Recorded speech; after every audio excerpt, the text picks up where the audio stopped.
Salut les amoureux du ballon rond, on commence cette revue de presse en France avec la victoire du RC Lens face au Panathinaikos devant son public dans le cadre du barrage aller de la Ligue Europa Conférence. À toute épreuve, titre l'équipe ce matin. Réduit à 10 après une vingtaine de minutes de jeu, les Lensois l'ont tout de même emporté grâce à des buts de Wesley Saïd et Frankowski. Les joueurs de Will Steele prennent une précieuse option avant le match retour en Grèce jeudi prochain. Vitinha a dû se réveiller de bonne humeur ce matin. Car oui, la presse française n'a Dieu que pour lui. Vitinha, l'exemple à suivre, affiche l'équipe sur sa une. La nouvelle dimension, ajoute le quotidien dans ses pages intérieures. Vitinha, le nouveau chef du milieu, placarde le Parisien. Les médias évoquent une place assumée dans le vestiaire pour celui qui débute sa 3e année sous les couleurs parisiennes. Luis Enrique lui fait pleinement confiance, c'est un indéboulonnable du 11 du coach espagnol, mérité pour celui qui a connu des difficultés lors de sa première saison, mais qui a su rebondir la saison dernière. C'est lui le dépositaire du jeu, mais en plus de ça, il s'affirme comme un leader dans le vestiaire. Il n'hésite pas à prendre les nouveaux sous son aile, comme João Neves, qui a débarqué dans la capitale cet été. Vitinha est clairement le visage de l'après-bling-bling du PSG. On fuit en Angleterre, le Daily Mirror met à l'honneur Christopher Nkunku. Et quand le Français gonfle un ballon, ça veut dire qu'il a marqué. Le milieu offensif, avec l'aide de Noni Madueke, a permis à son équipe de s'imposer 2-0 face au FC Servette, lors des barrages de la Ligue Europa Conférence. Et ce qu'on peut dire, c'est que le match n'était pas si facile que ça. Face à la triste prestation des Blues, le Mirror rappelle que le 11 de départ d'Enzo Maresca coûte 528 millions d'euros. On peut ajouter les 442 millions d'euros qui sont sur le banc, soit presque 1 milliard d'euros. Le Daily Mail est clair ce matin. C'était une vilaine victoire de Chelsea. En tout cas, le résultat est là et ça leur donne 2 buts d'avance avant le match retour la semaine prochaine. Côté Mercato, Kieran Trippier veut partir de Newcastle, comme nous l'informe le Daily Express. West Ham, Everton, l'Atalanta et Galatasaray sont intéressés par son profil. Mais l'entraîneur Eddie Howe est déterminé à conserver ses joueurs clés. Bien que Trippier ait été écarté du 11 de départ, Howe insiste sur l'importance de maintenir l'unité de l'équipe et n'est pas pressé de le laisser partir. On reste en Angleterre avec Eric Ten Hag qui met les choses au clair. Le coach de Manchester United a averti ses joueurs qu'il ne tolérera aucune attitude négative dans l'équipe.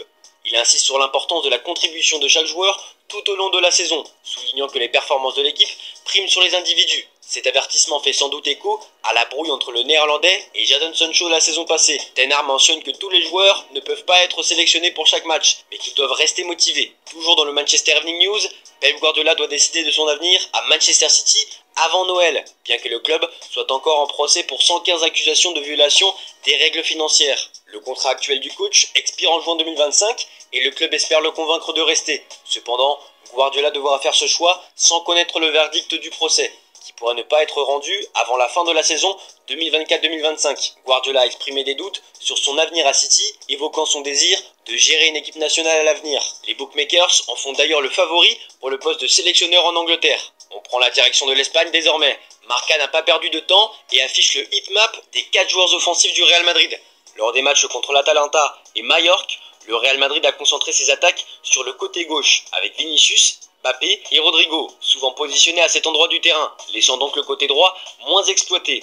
Bellingham, qui a joué un rôle polyvalent et équilibré contre l'Atalanta, a été plus orienté à gauche contre Mallorca, créant un déséquilibre offensif. Cette surcharge sur la gauche a rendu l'attaque madrilène moins fluide, un aspect qu'Ancelotti devra ajuster pour améliorer l'efficacité de l'équipe. D'ailleurs, le coach italien a établi un changement.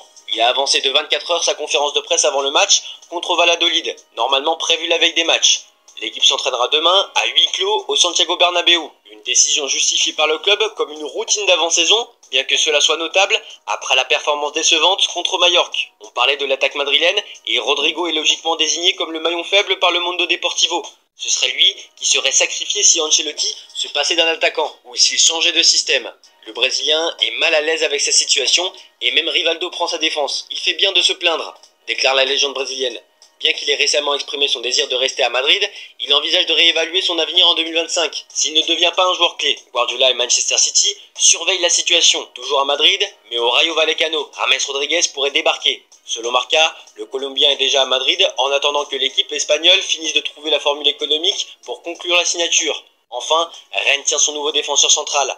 Il y a quelques jours, nous vous révélions que Rennes touchait au but dans le dossier Mikayil Faye. L'offre était estimée à 10 millions d'euros, plus 5 millions d'euros de bonus, ainsi qu'une clause de rachat de 30 millions d'euros. Il ne manquait qu'un accord avec le joueur, et selon nos indiscrétions, c'est désormais bouclé. On part en Italie, incroyable retournement de situation pour Paolo Dybala.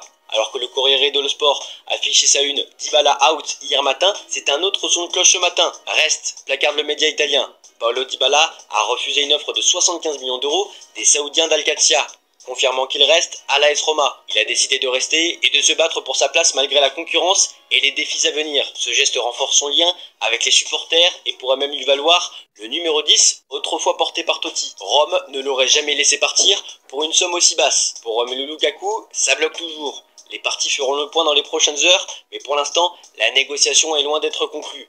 Également grâce à d'importantes divergences sur la formule de transfert. Le Naples de De Laurentiis propose un prêt avec obligation d'achat et les Blues poussent plutôt pour un transfert permanent. Lukaku, actuellement écarté des plans de Chelsea, espère rejoindre Naples sous la direction d'Antonio Conte, mais il devra encore patienter. Enfin, Paolo Fonseca envoie un message à Rafael Leao, star de l'AC Milan. Comme on peut le lire dans la Gazzetta dello Sport, le coach veut le voir plus offensif et efficace devant le but. Malgré des rumeurs sur un intérêt de Barcelone, Milan a confirmé que Leao restera au club. Leao, désormais un leader dans le vestiaire, est déterminé à s'affirmer comme un joueur incontournable pour les Rossoneri. On termine cette revue de presse en Allemagne. Ce week-end, c'est le début de la Bundesliga, une semaine après le démarrage de la plupart des championnats européens. Une question se pose donc par Marca. Est-ce que Xabi Alonso et Leverkusen réussiront à conserver leur titre de champion remporté la saison passée? Xabi Alonso a atterri à la Bayer Arena en octobre 2022 et a récupéré une équipe complètement détruite. Un an plus tard, il surprend toute l'Europe en renversant l'hégémonie que le Bayern Munich avait installée en Allemagne. Leverkusen s'est renforcé cet été avec Belocian comme futur espoir pour la défense, Alex Garcia comme chef d'orchestre au milieu de terrain et Martin Terrier comme nouvel élément offensif pour accompagner Florian Wirtz et Boniface. Le Bayern Munich, pour reconquérir son titre, a entamé un renouveau, déjà en nommant Vincent Kompany à la place de Thomas Tuchel, mais aussi en recrutant des joueurs comme Michael Olise et Paulinho. Premier épisode de cette bataille ce soir. Mönchengladbach affronte Leverkusen à 20h30. Voilà, c'est tout pour aujourd'hui. Bonne journée à tous.